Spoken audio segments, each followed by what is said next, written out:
আসসালামু আলাইকুম চাচা। আসসালামু আলাইকুম, কেমন আছেন চাচা?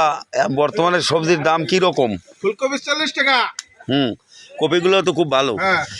যাই হোক, আর এই টমেটো? টমেটো 100 টাকা। গাজর? গাজর 60 টাকা। অনেক দাম কমছে না? হ্যাঁ। মরিচ? মরিচ মরিচ মাত্র 60 টাকা কেজি। এই অনেকে কয় দাম বেশি, দাম বাড়ছে, এগুলো অপপ্রচার অবস্থা নাকি? তুমি 10 টাকা পাবো না। আচ্ছা আচ্ছা, এখন মোটামুটি মানে খাওয়ার মতো দাম হয়েছে নাকি? এখন খাইতে পারে মানুষ। হ্যাঁ, হ্যাঁ পারে। খাইতে পারে, সমস্যা হয় না তো? আচ্ছা, 30 টাকা। যাই হোক, এখন মালামালের আমদানি বেশি বা এই জন্য আর কি অনেক দামই কম আর কি না? অনেক সুন্দর সুন্দর টমেটো উঠছে না? হ্যাঁ। গোজালও তো আইছে নতুন। গোজালুর কেজি কত? গোজালের কেজি 100 টাকা। মাত্র। এই বাইগুন বেচা শেষ? হ্যাঁ বেগুন আছে।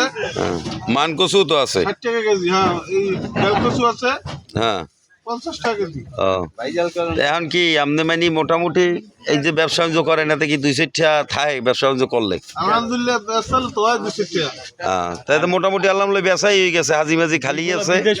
হ্যাঁ, এই তরকারি বেশি। ঠিক আছে।